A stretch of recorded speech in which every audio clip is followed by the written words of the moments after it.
The recount in Michigan is on, plus the debate over Betsy DeVos' appointment as education secretary and how it will impact school for kids around the country. Also taking a look at what's on the lame duck agenda in Lansing. Nolan and Stephen are here. Stay with us because MiWeek starts right now.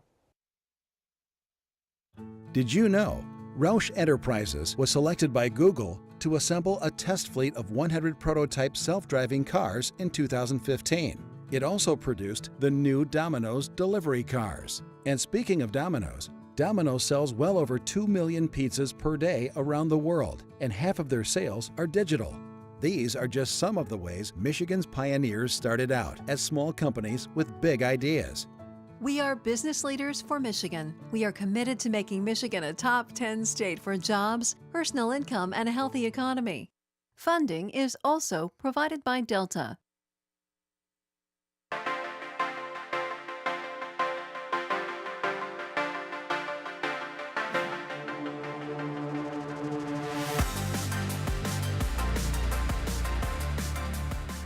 Welcome to MiWeek. I'm Christy McDonald. Thanks so much for joining us. Nolan Finley from the Detroit News is here, as well as Stephen Henderson of the Detroit Free Press. Guys, it's always good to see everyone had a nice holiday. Of course. Yeah, there's been that. I took actually a social media blackout for the entire I would 5 like days. to do that. I feel like what?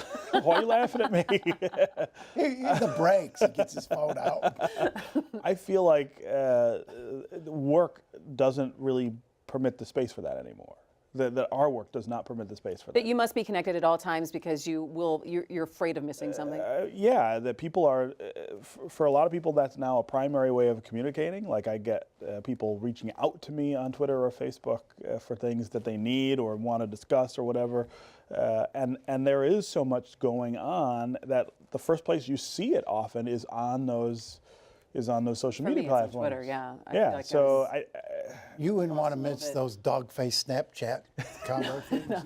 That I think we could actually don't miss. do that. I got to see. See, I don't want to have any those. of that stuff. All right. Well, obviously, there's no shortage of headlines that we're going to be talking about coming up in the show. But one thing that caught my eye this weekend, looking at Dan Gilbert and breaking ground on the Brush Park development, they were talking about how now My new home, you mean? Your potential new home, but how they're going to be changing the skyline of Detroit, whereas we've seen so much of them buying up buildings and filling the space and rehabbing, but now that they want to change the skyline and talking about some of these new developments, 2 new towers that would go in, and I think that's an interesting prospect for what we could see in the city now. Well, it's the natural progression. I mean, once you buy up and build out all the existing buildings, you still need space. This 20-story building he's talking about will be the first high-rise, I think, in Detroit since the casino hotels. I guess if you count those as high rises, yeah. Yeah, well, I mean, they are. I guess they are, right. The one in Greektown, right? As is the MGM. And Motor City. But yeah, I mean, it's been the first development of that kind in a long time, and that's really now the filling in all of these empty gaps in the city's skyline will be a pretty exciting. It's also, and I got to be really careful here that I don't get in trouble with the preservationists and the architecture folks who are really, protective of the architecture here in Detroit. If you go to other cities, you see more daring architecture in later periods than you do here in Detroit. So in the last 50 years, for instance, if you look at what's been built in Chicago, or if you look at what's been built in Washington or Cleveland even, it is a more risk-taking, I think, attitude than we've had here. And some of it is because we just don't build as much. We haven't built anything. Right. And so our skyline looks more, again, I got to be careful about terminology, but a little dated almost in the sense of missing these sort of new, really interesting architectural things that people are doing. I was in Chicago over the summer and took the architecture tour, and the number of new buildings, I lived there 20 years ago, but the number of new buildings just in the last 2 or 3 years, the number of things we saw that were being built was really amazing. And Gilbert is promising a signature piece for that Hudson site, and it'll be interesting to see what the final design. Still waiting to hear about that. And also it brings up some talk about incentives for building. Also, we're going to talk about some tax incentives coming up. And you had an interesting, a piece that you wrote, Nolan, about Joan Larson and how Donald Trump, if he's looking for the Supreme Court, he should look for I think she'd be a good pick on a number of for a number of reasons. One, she's very qualified, very smart, and a noted legal scholar. But she's also somebody I believe can get confirmed. And the Supreme Court appointee will still need 60 votes. They blew up. Harry Reid blew up 60 to stop the debate. Yeah. To get approval. I mean, you only need 51 votes to approve, but you need 60 votes to stop the debate. They're going to have to they're going to have to convert 9 Democrats to get her through the process. Harry Reid blew that up for all of the lower court appointees, but they preserved it for the high court. And I think you should preserve it for the high court and should restore it for the lower courts. I think that was a good rule to have in place. But anyway, I think she's one candidate who can get 9 Democratic votes. I think she's... And really, is that what it's all about, comes down to? Well, you do have to, I mean, you got to stop the filibuster or eliminate it. Yeah. And I think there will be some pressure on the Senate majority to eliminate that rule. I mean, I think a lot of Republicans think it should go. But her qualifications. No. I think I think she's quite qualified and a wonderful jurist. I don't have any problems. I don't have any real objections. Joan Larson. I mean, we endorsed her for. But I think you can perhaps get her appointed, confirmed, without blowing up the rule, and I think that's a preferable option. I think when you compare her to some of the other choices. She also doesn't have the long judicial record that sometimes gets people in trouble. And that can be an asset. I mean,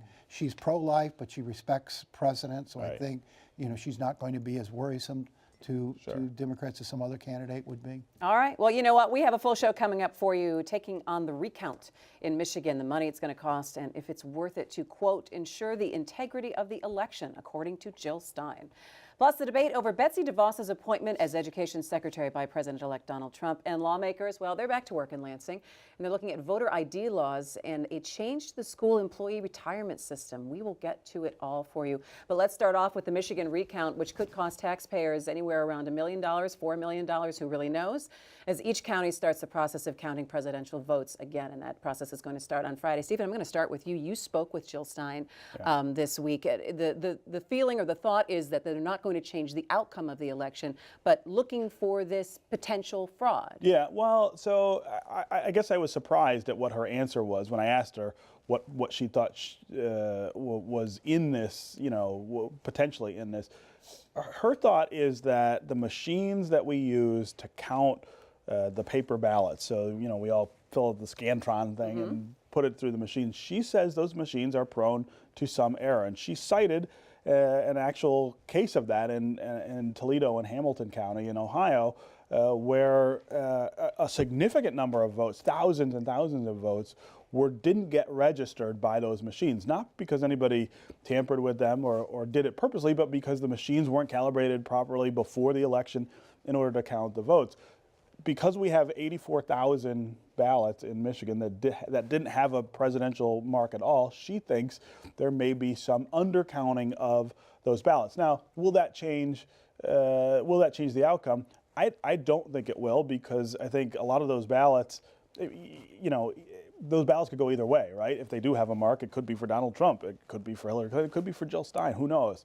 But I do think that there is, part of the point she's making is that our system of counting those ballots in this state isn't as secure as it could be. And I think that's a thing we ought to have a debate about. I mean, is there a better way to make sure that every voter's vote is counted the way they intend it to be counted? Is there a better way, number one, but number two, is this recount the time and place to do it? And the money that will be spent. Two things. I think Michigan uses the paper ballots and scanner. That's the best way to do it. There's been recounts at district levels in Michigan before that have not turned up significant problems with these machines or with the scanning. And if her intent here is to make some sort of point, start some kind of debate, I think there's a better way to do it than to hit Michigan taxpayers with a $2 to $5 million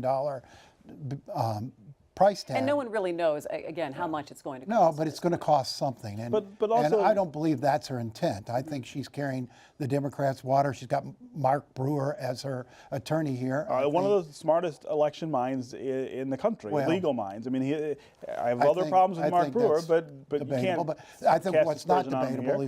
is he's a Democratic mouthpiece. He's a Democratic operative more than But here he he's is not working for the anything Democrats. else. Well, on the surface, he's not. I think there's a lot of questions to be asked about who's funding all of this. I feel like she's carrying the Democrats' water, and I feel the intent here is part of this ongoing effort to try to delegitimize the new president. I mean, and you see it in a number of ways. The challenges So to how the Hang on one Electoral second, let him colleges, finish. You know, the challenges to the Electoral College, this movement you have, don't vote the way the folks wanted you to vote. That's a little Okay, now different. hang on. Do you Well, but believe it's part of this the is? Do you same believe this process. is an effort to delegitimize the new Actually, president? so I don't believe that. I believe that, first of all, this is part of the election process. I mean, this is laid out in election law, just like all the other things that we do when we select people for office. So this is not some extraordinary measure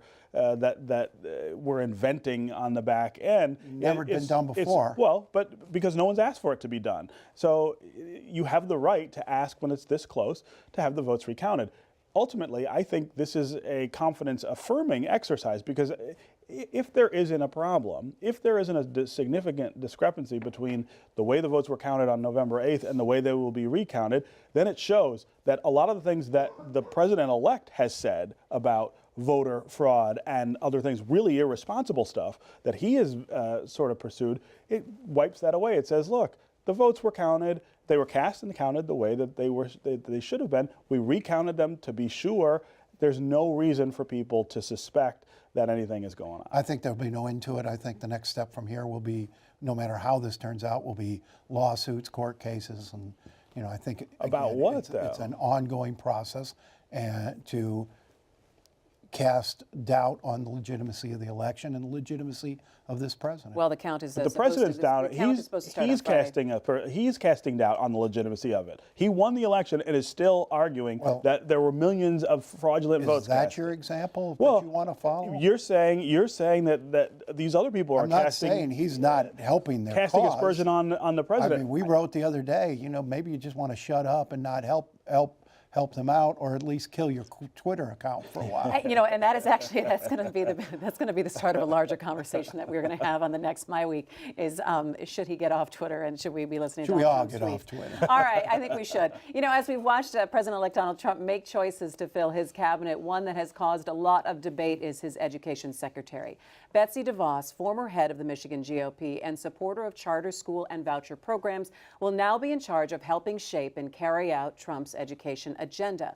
Public school advocates say DeVos's appointment is the worst thing for schools. So you have a lot of supporters of hers, though, as well. Let me first start off, and I'm going to start with you, Nolan. Do you believe an education secretary should be someone that has never held any kind of job in education at all, notwithstanding working with foundations that work with children's education? Of course. I think Betsy DeVos is one of the foremost education reformers in the country. I think her qualifications, you might not agree with her positions, but her qualifications are certainly in line with past cabinet appointments. Name another cabinet appointment. Name another education secretary who had no experience in education. Well, she's got a lot of experience in education. She hasn't taught, hasn't led a school, no I think education she has in been pedagogy or involved curriculum. in education reform her whole life, and that's what Meaning this job is all about. She's worked with foundations, and she's worked with programs and talking about curriculum. She's been hands-on on education for her whole career. She's eminently qualified. And in terms of her positions, I mean, if you go back to Obama's appointment of Arne Duncan, the teachers' unions were tore up about that too, because he was a supporter of charter schools and of school choice. The teachers' unions are never going to be satisfied with an education secretary appointment unless it comes right out of the union ranks. I think what is interesting in her appointment, it has turned the spotlight back on to Michigan and what our stance is with charter schools, the growth of charter schools that have happened in the state, and it's caused a larger examination. I think of people taking a look and saying, well, what has happened here in Michigan that Betsy DeVos has supported supported. Yeah, well, and let's be clear what her role in education has been. She's a lobbyist, okay? She's someone who has used... Certainly is not that. She is someone who has used her wealth to influence policy to protect an industry, right? GLEP, which is the organization that her family created, is a lobbying organization for the billion-dollar charter industry in Michigan. It is not anything more or less than that. So lobbying somehow now qualifies you to sit at the head of the policy table. That's a new one. The other thing that's true is let's take a look at what that industry has gotten us here in the city of Detroit. An incremental improvement over 20 years that they've had to make dramatic change, which is what they promised, and they haven't delivered on it. And her lobbying has protected that industry from government oversight that would maybe have moved the improvement further. Maybe said, hey, if this is not working, maybe we should try something else. If your school is not performing, maybe it ought to be closed, which is what she says ought to happen to public schools that don't perform. There is an automatic sort of contradiction between the kind of work that she has done, which is about protecting an industry as opposed to advocating for outcomes, that is really in contradiction with the whole purpose of the Department of Education. And that's why this is a sort of strange, but certainly deeply inappropriate kind of nomination. Betsy DeVos wants every child to have a decent education. I don't think spend you her would money get that way. anybody That's to what argue with she's that, worked and for no one her. would argue That's against what she's it. worked for her whole life. No one's and arguing had that. she and Dick been successful in their voucher campaign several years ago, you would have far better range of choices in Detroit than you have now. The Catholic schools that serve kids so well here for so long would be stronger and would still be in the city. I think what you'll see out of Betsy DeVos is innovation on a lot of levels. She doesn't think this traditional model of education is serving kids very well, and I think she will bring and support innovative teaching techniques in the classroom. I think you'll see a lot less meddling from Washington than we saw in the previous two administrations. I think the governance decisions, whether it's charter or public, will remain at the local level and at the state level. I think what she will bring is a more innovative approach to teaching children. I think she'll champion technology. She'll champion If that were true, then that's what she says. If that were true, then I, as a parent in Detroit, would have a wealth of choices that I don't have. These people have spent 20 Had the voucher years. program passed, you would have No. those choices. But the state voted it down. No, Yeah. it did People not get voted the down. votes. Of course. These people have promised for 20 years that things would get better for us in Detroit. We spend $1 billion a year of public money sending it to their schools, and we don't get better outcomes. And people would argue, though, that there are some charter schools that are very Many. successful, There and are they have some- been a very Okay. successful alternate choice And more for kids are children. graduating So from high what's the school best? in What's the Detroit best high than school in the before. city of Detroit? The best high school in the city of Detroit, public or charter? It's Cass Tech, according to the numbers. What's the best elementary school in the city of Detroit? Then how come you can't? Chrysler Elementary. Then how come Detroit hasn't been able to replicate them? So the whole point is UPSM the whole point is is a charter hold school. on. Hang on The one whole second, point- Nolan, the whole Nolan, point hang is on. the whole point is that there are outliers. There are always outliers. There are outliers among public schools that are really great. There are outliers among charters that are really great. But neither system has produced the But- average quality that we need. And I think that- charter schools have done that while arguing not to be held accountable for it. And that's the what I problem. wanted to get to is you talked about this, Nolan, about governance, and I think that's what people are concerned about, because when you look at Michigan and you look at the proliferation of charter schools and you look at what kind of regulations there are, or the transparency or lack of transparency that people have to see what the money is being spent on certain schools, that's what maybe some of the concern is. I think you can agree across the board that everyone wants to make sure that every child has got the possibility of a good education. If they don't have it nearby, that they have the choice to be able to find that for their child. And the authorizers are supposed to be providing oversight. They should be providing oversight. If not, we should enforce that. But here's the reality. A lot more children, or a greater percentage of children in Detroit are graduating from high school now than they were before the charter movement started. Charters aren't a cause of the public schools' failure. They're No, a symptom. they haven't There was been a time- solution. There was more kids are graduating than they did before. What do the because test scores people look like, have- Nolan? Because people have more options. There was a time before the charters came when not even half the kids in Detroit who started 9th grade were graduating from 12th grade. That's a better number today other thing because charters have provided competition. So the Okay, other thing hang that on, will hang on, Nolan, the other Stephen. thing that will be true in her confirmation is this that is you what will we're getting have back to. people you'll have people from other states, right?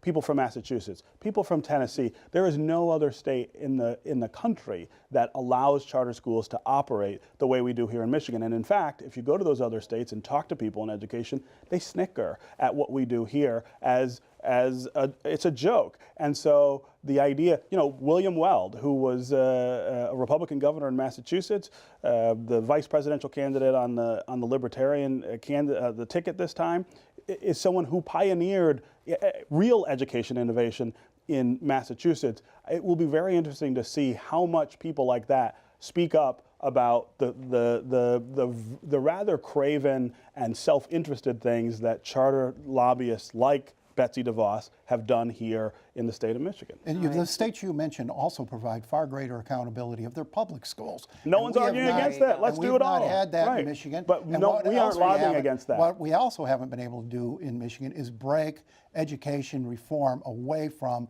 the special interests that control it, she is a special including interest. the education establishment. But she is a And that's special why interest, and that's the Massachusetts, point. Tennessee, Yeah, Florida because are they don't have progressing Betsy DeVos. greater than we are. All right. Betsy DeVos will get confirmed, and she'll be Oh, a she great might. secretary. She won't be a great. We're going to secretary. turn now. Do I have to turn this car around? We're going to turn now to Lansing and a couple of issues causing debate in the Capitol this week when lawmakers went back to work. One, a voter ID law that came up in the House. Another was in the Senate, a proposal to close the school pension system to new members, which could result in significant costs. And also, we wanted to talk about some business incentives as well. A couple things on the plate. First thing that surprised me was the voter ID law that came up in the House, requiring voters without a picture ID to cast a provisional ballot and then have to go into the clerk within 10 days to be able to show that picture ID to say, yes, indeed, and then their ballot would be counted. Right now, you can just sign an affidavit saying that's me. Were you surprised that came up at all? No, because this is part and parcel with the Republican obsession with the idea of this phantom voter fraud that they never can produce examples of, but it plays well with their base to say, look, let's make it more difficult for people to prove that they can cast a vote, which is their constitutional right. The irony here is that in addition to harming poor people and seniors who have trouble maintaining identification for lots of different reasons, this will also harm people in rural districts, in rural parts of Michigan, because clerk's offices are often a long way away from where you might vote. And how are you going to get there? They don't hold regular hours in some districts, so you've got to go at a certain time. So if you live in Ishpeming, for instance, this is more onerous than it would be if you live in Royal Oak. Again, this obsession, this is a solution looking for a problem. They keep coming back to this issue over and over again, and that makes you wonder what the actual motive is. Is it an effort at some sort of voter suppression, which is what the effect of it certainly has been. And when you compare this to what they're doing in other states where they're targeting minority communities, I don't know. I think there's an I think there are simple solutions here. When you go and register to vote, you get in the mail a voter registration card. That should be all the ID you need when you go to vote, but I don't think it's too onerous to say, put that voter ID or that voter registration card in your wallet and show it at the polling place. So you don't but again, want a situation where, if you're registered to vote, you get a card. You should get a card. I've and got a you card, should be able to you use get that. a card, Use it. and that should be all that you need. But I don't think it's too onerous to ask that you show that. Okay. I hate to be this way. It was bad time management on my part. We got to go. We got to wrap done? up the show. We're gonna talk about tax incentives. We'll talk about that next week. But thanks, still be guys, around. so much. Will you still be here? Will you guys come back next week? You Maybe. think? Maybe.